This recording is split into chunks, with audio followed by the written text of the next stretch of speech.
Halo kawan kereta semuanya, kembali lagi bersama Cerita Kereta.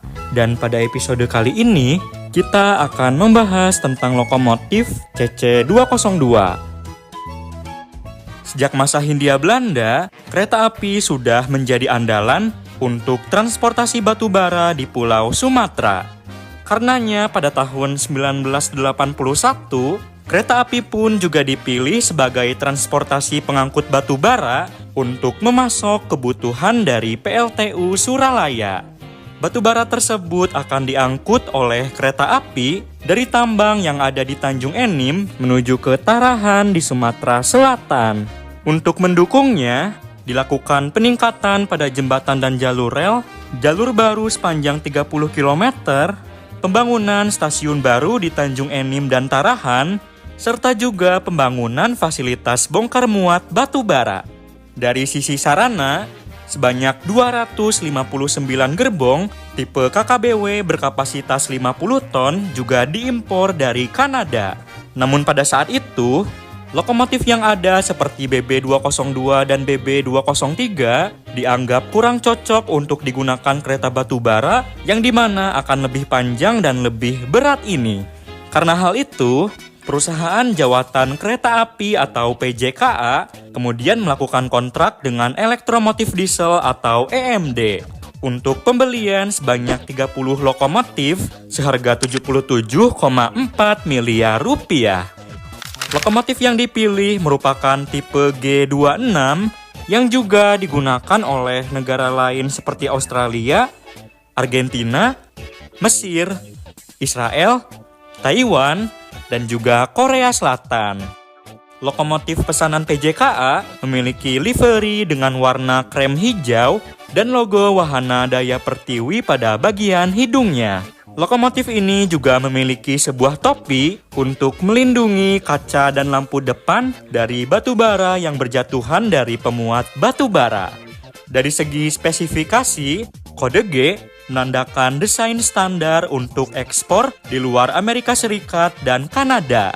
Sementara 26 menandakan dibekali dengan mesin diesel 2 struk bertipe EMD 645. Lokomotif ini memiliki susunan roda koko atau 2 bogi dengan masing-masing 3 gandar penggerak.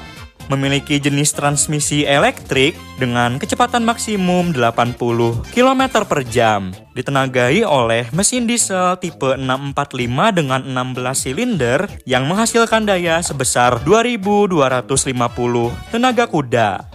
Berat 108 ton, panjang 17,678 meter, lebar 2,642 meter, serta tinggi 3,683 meter.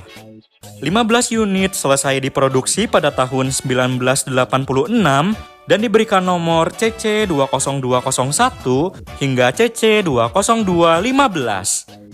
PJKA pada awalnya berencana untuk membeli sebanyak 33 lokomotif, di mana 18 diantaranya akan dirakit oleh Balai Yasa Lahat. Namun pada akhirnya, hanya ada 30 saja yang dibeli dan kesemuanya didatangkan langsung dari Kanada.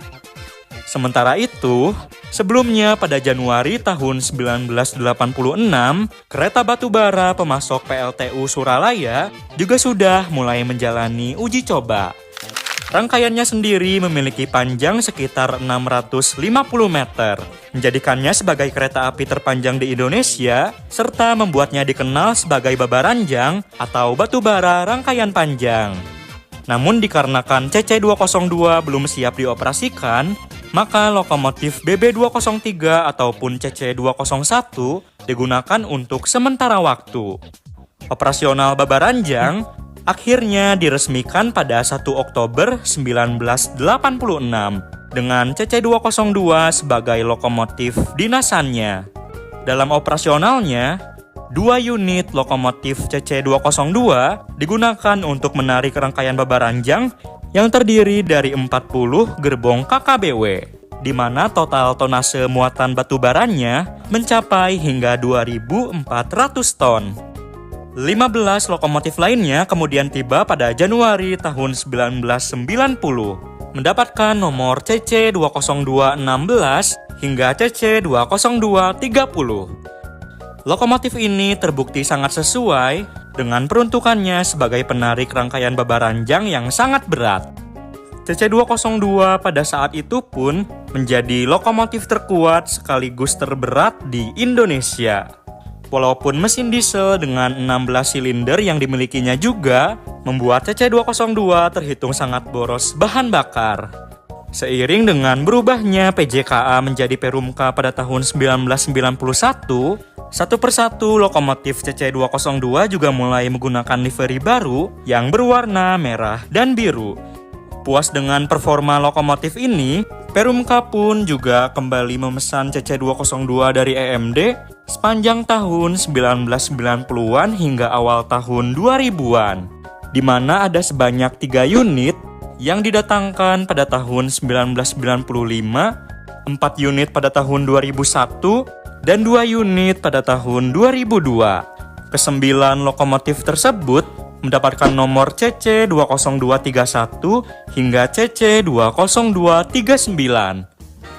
Dengan bertambahnya lokomotif CC202, angkutan babaranjang juga terus mengalami perkembangan. Bahkan pada awal tahun 2000-an, sempat dijalankan uji coba babaranjang yang rangkaiannya terdiri dari 120 gerbong dengan ditarik oleh sebanyak 4 lokomotif CC202. Pada tahun 2008, lokomotif CC202 generasi pertama sudah berusia sekitar 22 tahun. Namun pada tahun ini juga, sebanyak 9 unit lokomotif CC202 kembali didatangkan dari EMD oleh PT KA. Kesembilan lokomotif tersebut mendapatkan nomor CC20240 hingga CC20248. Membuat total lokomotif CC202 di Sumatera Selatan menjadi berjumlah sebanyak 48 unit. Namun dengan adanya peraturan penomoran baru pada tahun 2010, maka seluruh nomor lokomotif CC202 mengalami perubahan, di mana CC20201 hingga 15 nomornya berubah menjadi CC2028601 hingga 8615.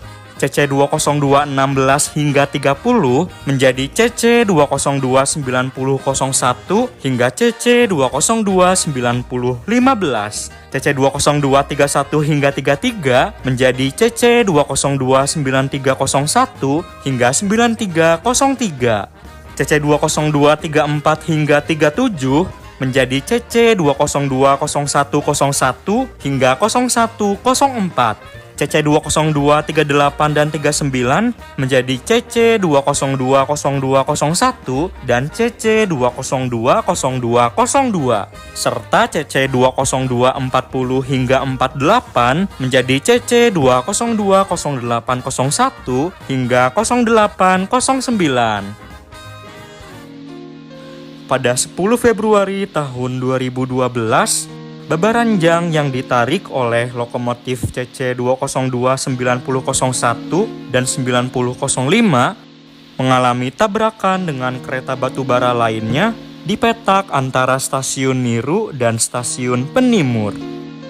Kejadian ini membuat 4 masinis dari kedua kereta tersebut meninggal dunia, dan juga membuat CC2029001 menjadi lokomotif CC202 pertama yang harus diakhirkan setelah mengalami kerusakan berat. Terlepas dari itu, pada tahun 2010-an juga, babaranjang mengalami perkembangan yang sangat pesat. Hal ini dengan adanya investasi sebanyak 1.800 gerbong KKBW baru yang didatangkan dari PT Inka dan Tiongkok. Penambahan lokomotif baru juga kembali dilakukan. Namun bukan lagi CC202, PT KA kini mendatangkan lokomotif tipe baru yang kemudian dikenal sebagai CC205. Lokomotif ini merupakan hasil pengembangan serta modernisasi dari CC202. Di mana sudah dilengkapi dengan sistem kontrol terkomputerisasi serta mesin diesel tipe EMD 710 yang lebih baru. 11 lokomotif tiba pada tahun 2011, sementara 44 lainnya tiba pada tahun 2013 dan 2014. Meski dengan adanya lokomotif tipe baru, posisi CC202 sebagai penarik babaranjang tidak tergeserkan. Lokomotif CC202 serta CC205 pun saling bahu-membahu menarik angkutan batu bara yang kini menjadi sumber pendapatan terbesar dari KAI. Mulai tahun 2016, seluruh perjalanan babaranjang sudah memiliki rangkaian yang terdiri dari 60 gerbong KKBW, di mana beroperasi dengan 2 lokomotif CC205 ataupun 3 lokomotif CC202. CC202-8609 dipasangi perangkat AC pada September 2018, menjadikannya sebagai lokomotif pertama di Sumatera Selatan yang dipasangi AC. Namun sayangnya, program ini tidak berlanjut pada lokomotif lainnya setelah lokomotif yang dipasangi AC tersebut tidak dapat masuk ke dalam TLS atau tempat pemuatan batu bara. CC202 sewaktu-waktu juga mulai disewakan oleh KAI untuk berdinas kereta angkutan bubur kertas relasi Niru Tarahan milik PT TEL. Pada 10 November 2020, CC202 pun untuk pertama kalinya beroperasi membawa kereta penumpang dengan berdinas sebagai lokomotif KLB TNI. Dengan rangkaian yang terdiri dari 17 kereta, menjadikannya juga sebagai kereta penumpang terpanjang di Indonesia. Livery lokomotif ini juga tidak pernah berganti dari warna merah dan biru. Perubahan hanya terjadi pada logo perusahaan yang sudah beberapa kali mengalami pergantian. Hingga pada September tahun 2021, sebanyak 3 lokomotif CC202, liverinya pun dikembalikan ke warna krem dan hijau seperti saat masa awal pengoperasiannya dahulu. Hal ini juga bertepatan dengan peringatan 35 tahun beroperasinya Babaranjang pada 1 Oktober 2021. Namun pada masa yang sama, sebanyak 36 lokomotif CC205 juga kembali didatangkan. Hal tersebut pun akhirnya membuat sebagian besar peran CC202 benar-benar tergeserkan, di mana hanya menyisakan beberapa perjalanan Babaranjang saja yang masih didinasi oleh CC202. Akibat hal itu juga, CC202 pun menjadi lebih banyak beroperasi sebagai lokomotif kereta angkutan batu bara di rute lainnya, serta hingga kereta angkutan semen. Salah satu lokomotif livery krem hijau yang bernomor CC202-8609 pun liverinya juga dikembalikan ke warna merah biru pada Agustus 2023 yang lalu. Dan dengan adanya sebanyak 54 lokomotif CC205 yang kembali dipesan KAI, peran CC202 di masa depan akan semakin tergeserkan. Walaupun begitu, lokomotif CC202 sudah sangat berjasa untuk angkutan Babaranjang. Dan meskipun perannya sudah berbeda, keberadaan CC202 masih sangat diperlukan dan akan terus menuliskan cerita untuk mengisi lembaran-lembaran sejarah perkereta apian Indonesia.